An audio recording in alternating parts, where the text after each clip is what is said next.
Coming up on MCTV this week, see how controversy has unfolded due to a citizenship class group project, and catch up on Monmouth community's festive events this holiday season. This week starts now.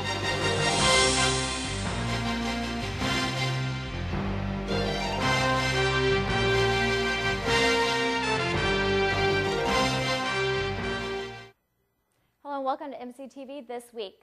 For Jack Godlewski, I'm Juliana Graff. What does it mean to run, throw, and act like a girl? A group from Professor Stacy Lotz's citizenship class held an event to discuss just this.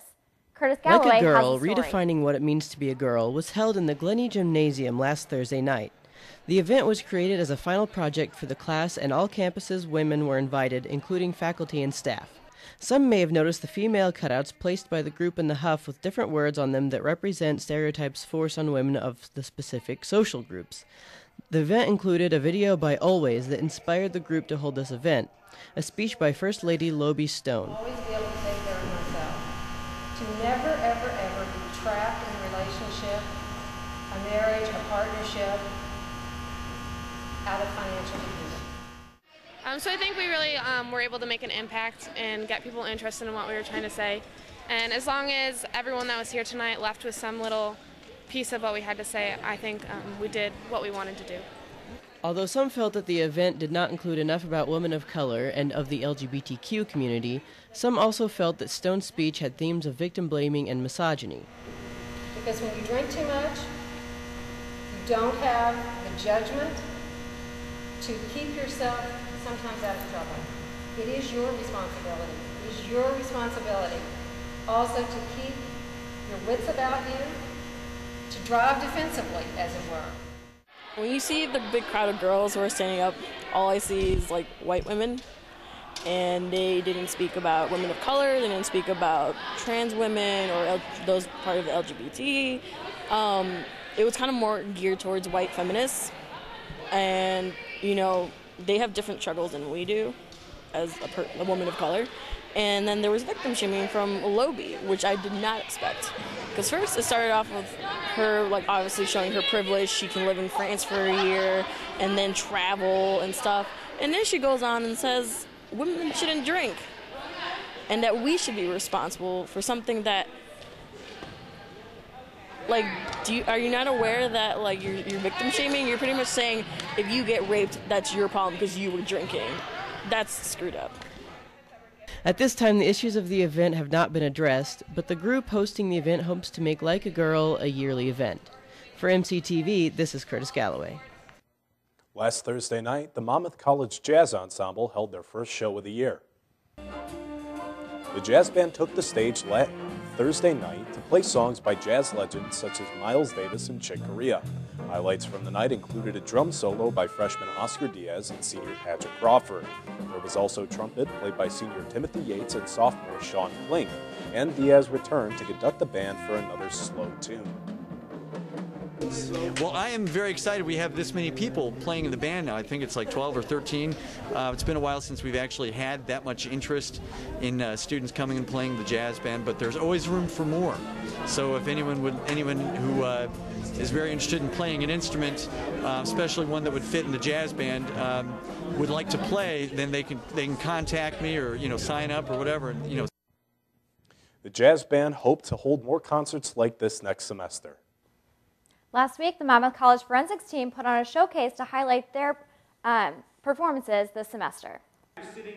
During the showcase, team members presented their speech events from a variety of topics and genres. The team performs prose, poetry, impromptu, persuasion, and informative speeches while traveling throughout the semester to compete at tournaments on other campuses. The forensics team consists of 16 members, making it its largest since its revival in 2011.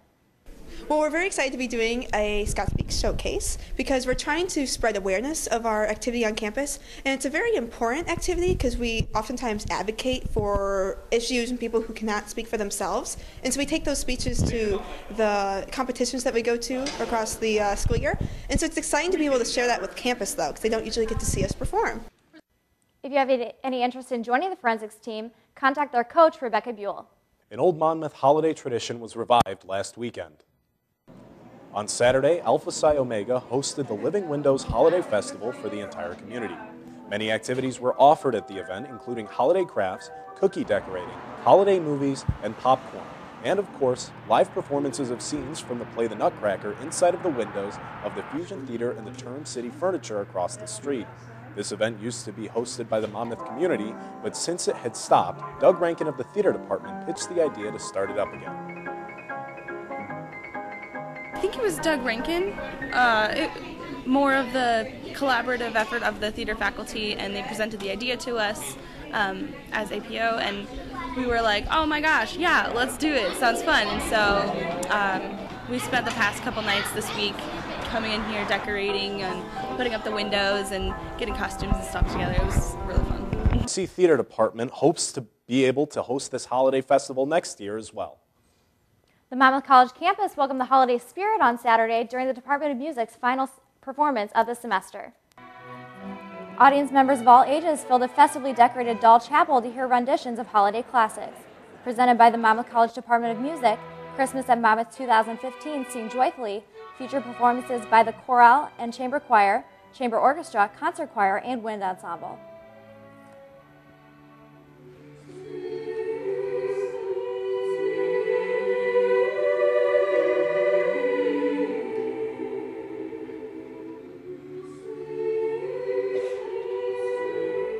In between each ensemble set, the audience members were asked to join in the singing of familiar Christmas carols, including O Little Town of Bethlehem and The First Noel. Reverend Terry Ott and students gave holiday readings, including a poem written by English lecturer David Wright, presented by Rachel Witzig, titled Christmas Crow.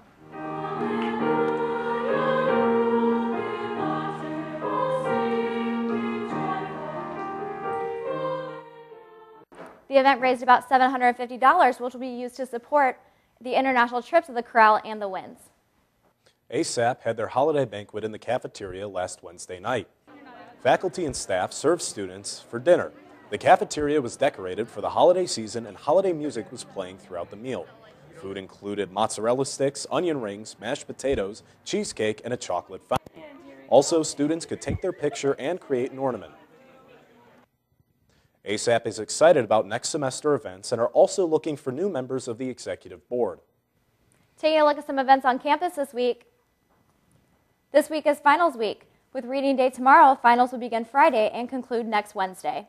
Alpha Zeta Delta is hosting a bingo fundraiser on Thursday at 2 in the Highlander Room of Stockdale. Coming up on sports, men's basketball takes on conference opponent Carroll University.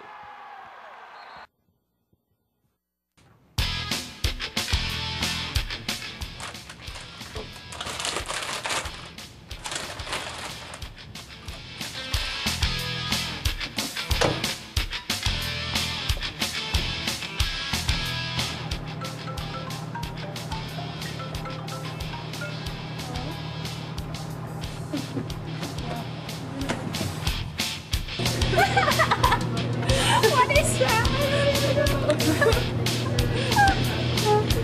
Look at that one.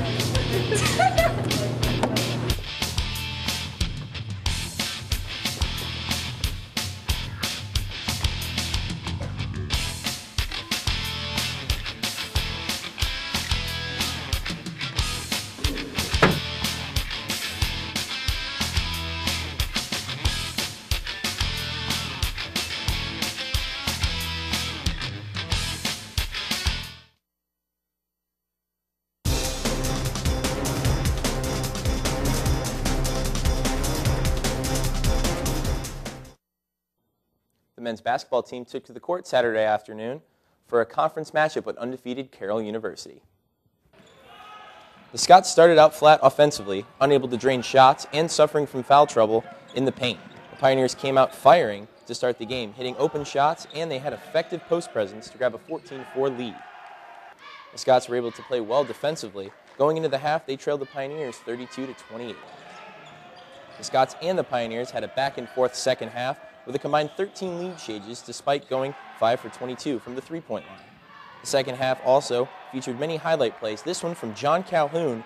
He goes coast to coast, pinning the ball on the glass and rushing down the court for a thunderous slam, which erupted the Monmouth crowd. Will Jones led the team in scoring with 23 points and 5 assists. This one, a dirty dime alley-oop pass to Andrew Matheson, who throws it down. In the last 2 minutes, there were 5 lead changes. Sophomore Will Jones scores this layup with 5 seconds remaining to give the Scots the 68-67 lead. With no timeouts, the Pioneers inbounded the ball quickly and were able to get it up the court and into the hands of Ben Wheatus, who throws this three-pointer, and it falls at the buzzer. The Scots would lose a heartbreaker by a final of 70-68.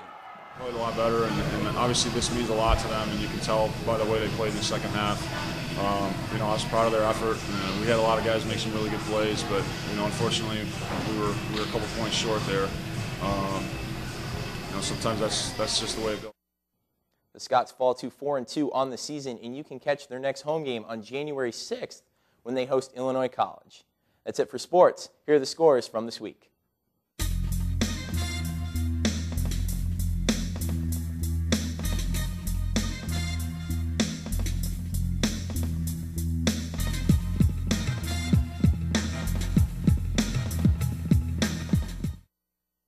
For MCTV This Week, I'm Tyler Berneisen. And I'm Jack Godlewski. Make sure you tune in next semester for another new edition of MCTV This Week.